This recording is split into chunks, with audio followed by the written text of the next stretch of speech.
इंदौर में बंधन और आशिता रहते थे। उनकी शादी को 2 साल का ही समय हुआ था।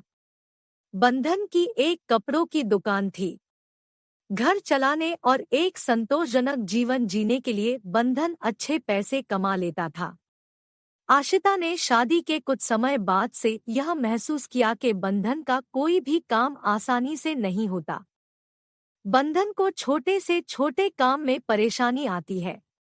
एक दिन आशिता अपने घर के बरामदे में बैठी थी और इसी बारे में सोच रही थी। वो इतनी गहरी सोच में थी कि सारिणी अम्मा के आने का उसे पता ही नहीं चला। आशिता को परेशान देख अम्मा ने पूछा, बेटा क्या बात है?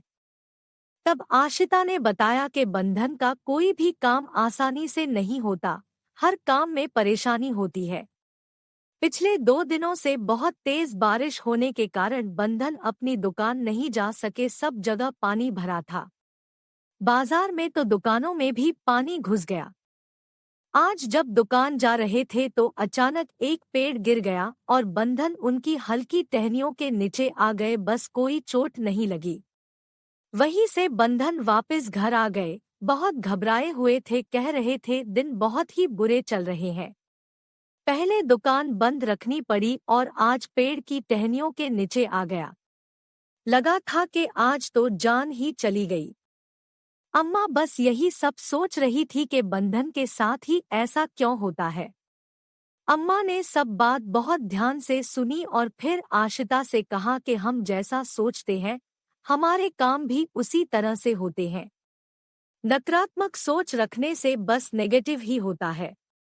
तुम दोनों के पास जरूरत की सब सुविधाएं हैं, तब भी तुम दोनों हमेशा नेगेटिव ही सोचते हो, इसलिए हर काम में मुश्किल आती है। तुमने खुद बताया कि 2 दिन की बारिश से कई दुकानों में पानी भर गया, लेकिन तुम्हारी दुकान बिल्कुल सुरक्षित है। बंधन पर एक बड़ा पेड़ गिरा पर वो सिर्फ उसकी हल्की टहनियों के नीचे ही आया और उसे एक खरोच तक नहीं आई। तुम्हारे घर में हर सुविधा है, तब भी छोटी छोटी बातों पे तुम दोनों नेगेटिव हो जाते हो और अपनी किस्मत और दिनों को कोसने लगते हो। कभी विचारों में तो कभी बोलने में हमेशा नेगेटिव ही रहते हो। तुम्हारी दुकान में पानी नहीं भरा और पेड़ गिरने पर भी बंधन को कोई चोट नहीं आई, इसके लिए भगवान का शुक्रिया करने की जगह, अपने दिनों को अच्छा सोचने की जगह तुमने उल्टा ही सोचा, इसलिए आगे होने वाले वक्त में भी नेगेटिविटी भर दी। अगर अच्छा सोचोगे और अच्छा बोलोगे तो तुम्हारे साथ अच्छा ही होगा।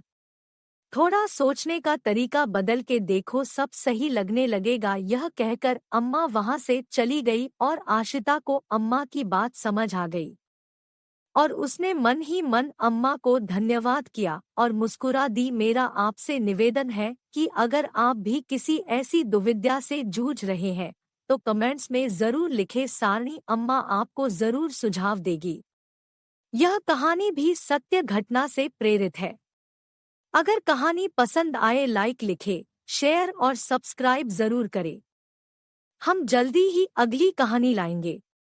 कहानी पढ़ने के लिए आपका बहुत बहुत धन्यवाद।